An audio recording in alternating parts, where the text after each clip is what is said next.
Hi, this is Pastor Barry with the supplement video for the discussion on Mark 13 entitled The Return of the King. I said it that way because it has a question mark at the end, and we put the question mark at the end because even though this passage is commonly thought of as uh, teaching about the end times and the return of Jesus, uh, if you read the passage carefully, you'll find that uh, at least uh, it is about one other thing, and perhaps it's primarily about one other thing.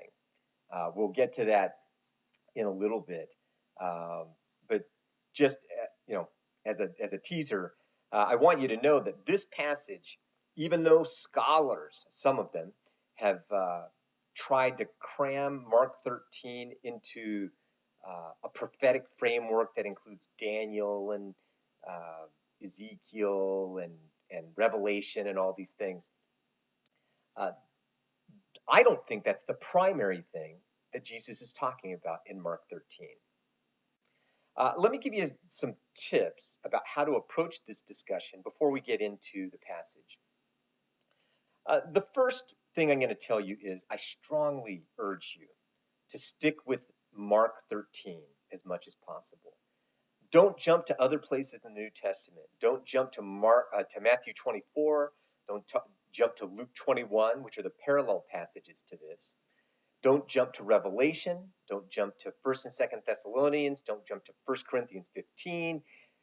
Stick in the New Testament with Mark 13. Now, why do I say that? I think it's really important to give God a chance to speak to us through this passage. And if we're always jumping around to Mark 24 and to all these other passages, after a while, we're not talking about Mark at all. We're talking about what we want to talk about, which is the end. But what if Mark 13 is not about the end, or at least not about the end of what we think it should be about? So I just want us to be like focused on Mark. What is God saying to us through this scripture? God included this in the Bible because he wanted us to be able to get something from this passage and not just in light of other passages. What is he saying to us? Now, I think the Old Testament has to be in balance because the original hearers had the Old Testament and Jesus refers to it. So I think that's in bounds. But even if you're referring to the Old Testament, don't get all lost in the Old Testament and looking at all these Old Testament passages. Refer to it as you need to understand something in Mark. If you can't link it to something in this Mark 13 passage, don't go to it, and don't have the people in your group going to it. Sticking in Mark 13 also makes it a more even discussion uh, for people that are less experienced in reading the Bible because they'll have Mark 13 right in front of them. So everybody has that, so they can be on an even footing in that discussion. But when you start jumping around to all 66 books of the Bible, only certain people can talk, and everybody else just shuts up. And that is not the dynamic that you're looking for. So, number one, stick to Mark 13 as much as possible. Only refer to the Old Testament and only when you absolutely need to. Number two, focus on what you can know. So often, when we get into prophetic passages, we want to talk about things that we can't know. And all of us have questions about the end, and that's fine. It's fun to discuss them. But by the time you finish this passage, you want to be focusing on the things that you can know from the passage. Jesus himself says that you can't know, or that he doesn't know the day or the hour. And if Jesus doesn't know the day or the hour, I don't know why we should be figuring out the day or the hour. And we spend so much time on that stuff, or some people do. Or you hear someone that spent a ton of time on it trying to figure out when Jesus is coming back. And I just think it's misguided. Jesus foretells the future, not so that you can know what day he's coming back or even what week. Uh, Jesus foretells the future so that you'll live differently in the present. Okay? We'll talk about that a little bit more when we look in the passage. Last thing I'll say is in this discussion, especially, but in all your discussions, we want to talk about these things in a loving, respectful way. It means listening to each other. It means honoring each other. It means being yielded to one another. Do not get in a knockdown, drag out fight about these things, especially when we can't know some of them, when Jesus himself doesn't know some of them. Okay? All right, so let's jump down. We'll just go section by section to verses 1 through 4. If we take verses 1 through 4 seriously, we recognize that this passage does not start off by being about the end times. Now, Jesus does kind of end up there, but look at what Jesus is talking about. He is talking about the destruction of the temple, which shouldn't be a surprise to us. Jesus has been acting out judgment against the temple. He's been asserting his authority over the temple. He's passed judgment on the leaders of the temple. He is not looking good for the temple. And then in this passage, he is sitting opposite the temple, which is the seat of judgment, as we've seen in some of the previous passages. So Jesus is judging the temple, and he declares that it's going to be destroyed, which is kind of amazing to the disciples because the temple was one of the great wonders of the ancient world. It was apparently stunning, and they just, I'm sure it was out of the realm of imagination that that the temple would be destroyed. And so they ask him, verse 4, tell us, when will this be? When will this be? When will the temple be destroyed? What will be the sign that all these things are about to be accomplished? He's talking in Mark 13 at least about the destruction of the temple. And so as we read the passage, we have to read it with that in mind, with the idea that these signs may be an answer to the destruction of the temple, which was destroyed in 70 AD, hundreds of years ago. Okay, so it's future to them, but it's past to us. Now, some of the stuff in here toward the end especially may be future to us, about sounds like the end of the age, about his return. The question that I think you end up wrestling with in the passage is, when does he shift over to talking about the end of the age? You know, does it happen in verse 24? Does it happen in verse 32? Or does it happen at all? Is all of this about the destruction of the temple?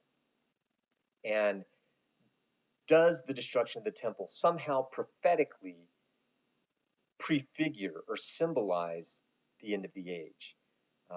I think there's a lot to commend that hypothesis, and so I've been kind of ruminating on it of late. But still, I don't think it's the main point of this passage. So let's keep going and see if we can figure out what is the main point of the passage.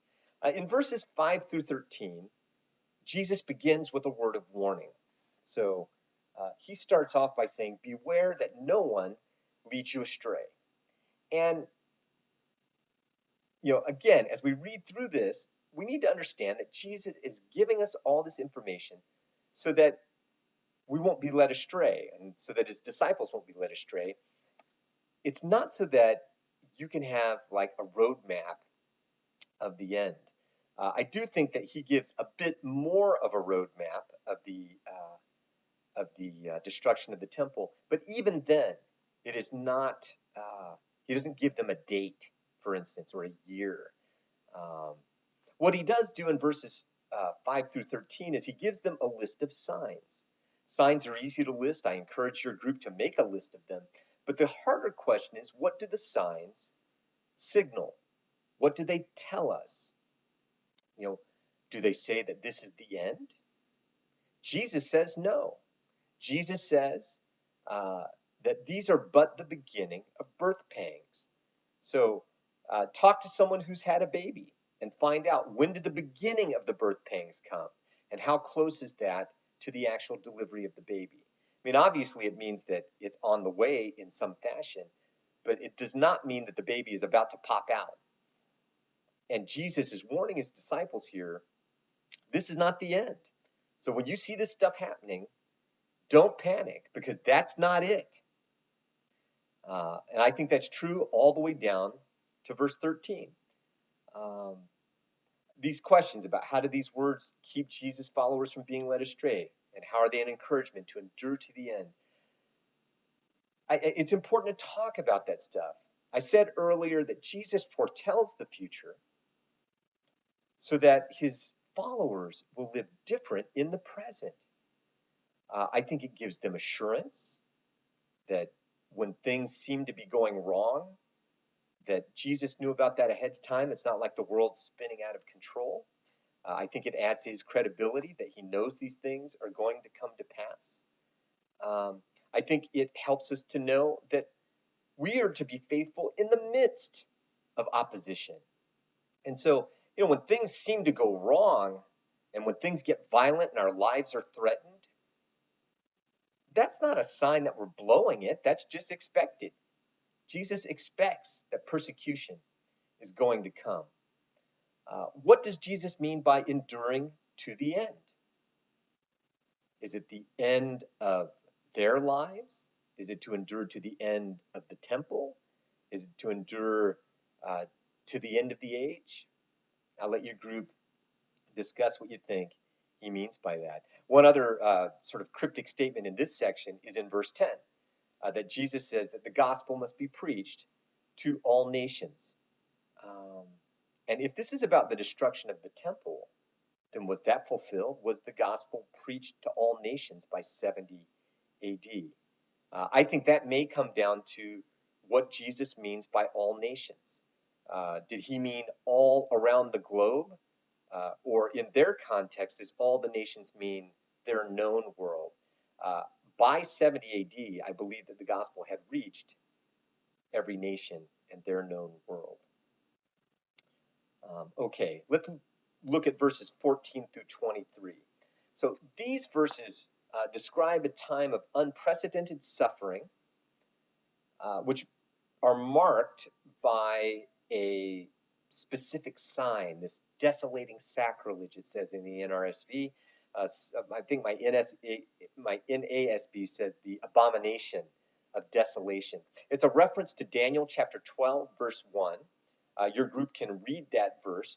I'm sorry. The time of unprecedented suffering is Daniel 12. The desolating sacrilege is actually Daniel 9:27.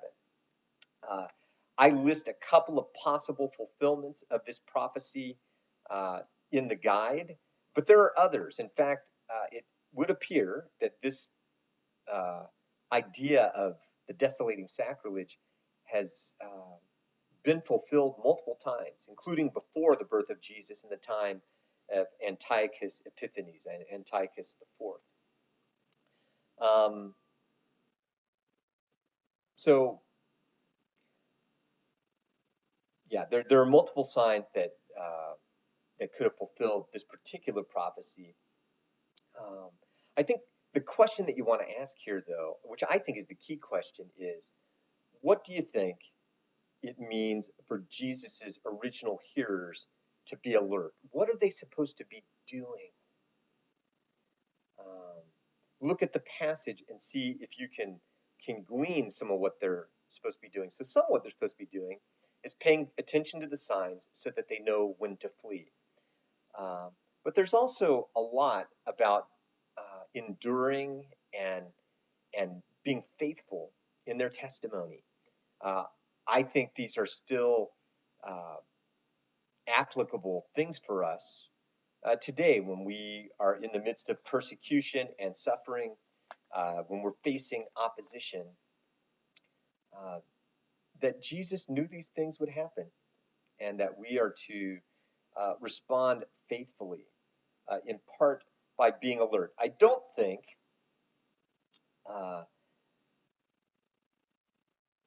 that what they're supposed to be doing is spending all of their time calculating and trying to figure out what week Jesus is going to come, because he said, or what week the temple's going to be destroyed even, but rather to be prepared, to be faithful, to make the decision ahead of time to be faithful and then to watch. In verses 24 through 31, we see a shift. So verse 24, it talks about in those days. And this is one of the places that I think if you believe that Jesus is making a shift to talking about the end and about his return, this is one of the places that you might see it. Because it talks about in those days, after that suffering, the sun will be darkened, the moon will not give its light, the stars will be falling from heaven. So there's all these sort of cosmic disturbances. And then you'll see the Son of Man coming in the clouds with great power and glory.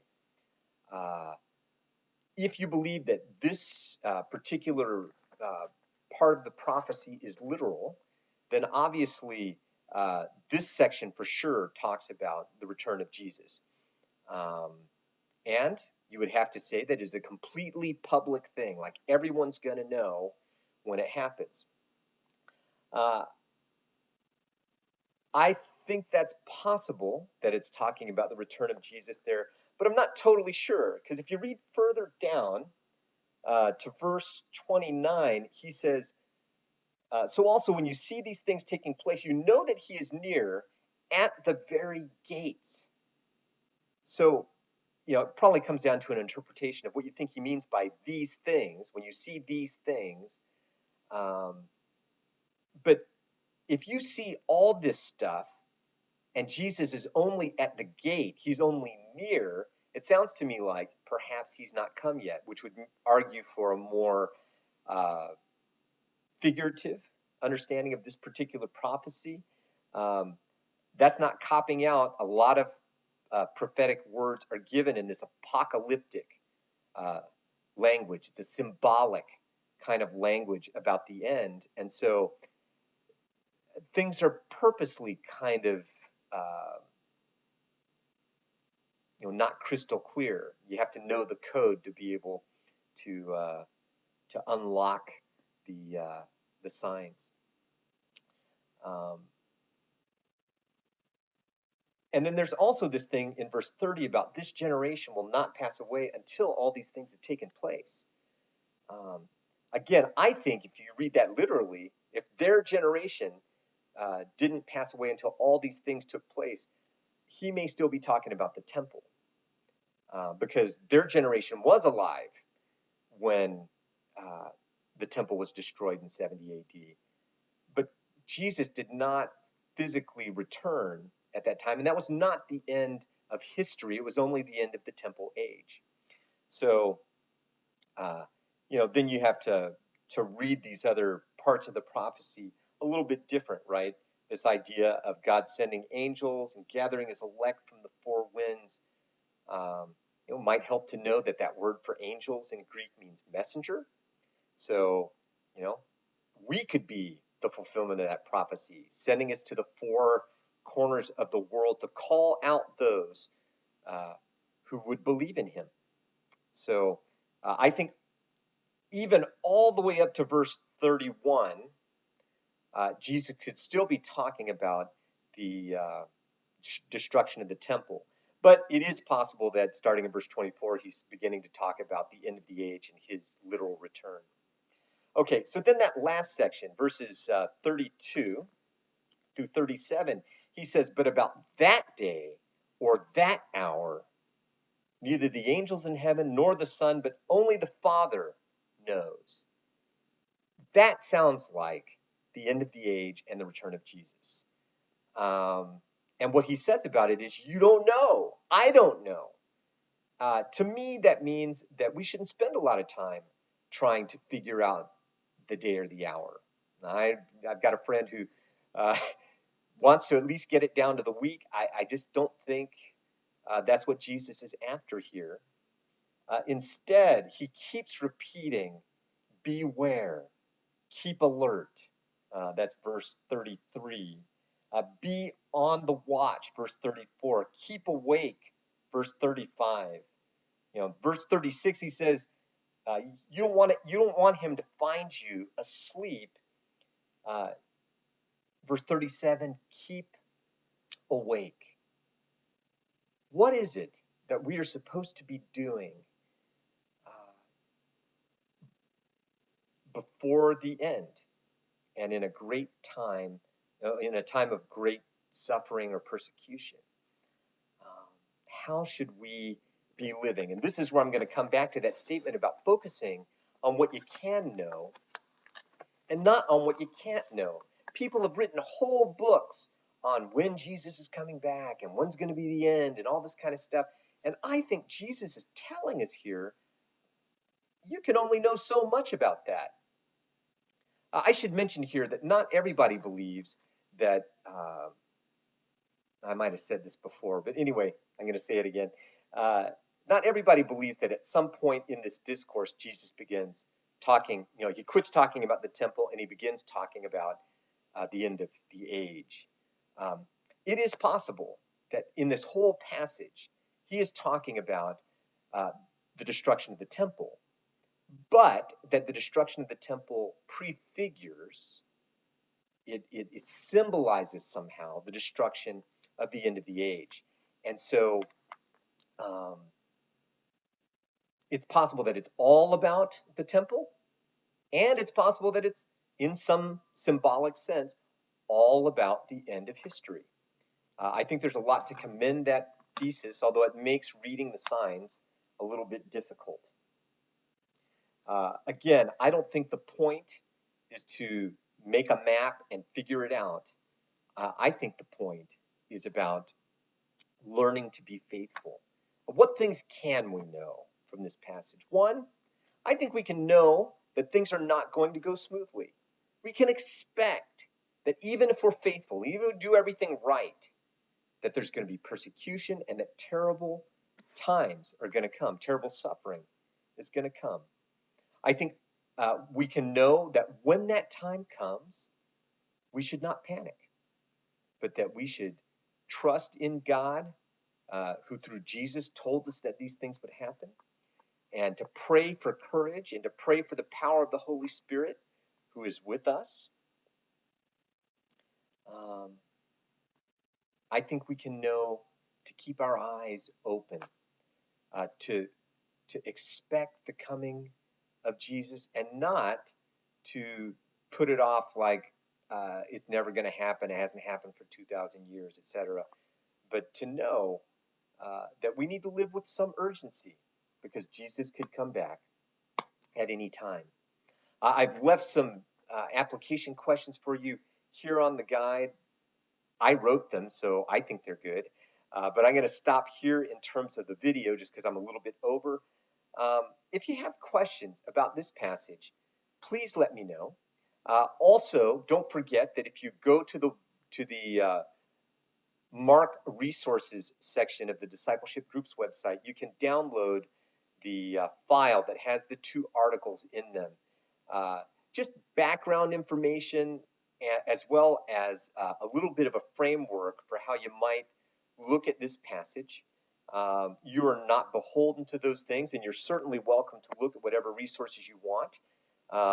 But these are the ones that I think you might find helpful. Okay, that was a mouthful. Thank you for sticking with me this long, and thank you for hanging with Mark. This passage, this Mark 13 passage, will be probably the most challenging passage of any of the ones that you'll study in this whole series. After this, I think things will become considerably simpler, and yeah, I just think this is a tough passage. It's tough for scholars, and it'll be tough for some of us. But again, focus on what you can know and entrust the rest to God. All right. Well, God bless you and have a great week seeking God and the kingdom of God in his word.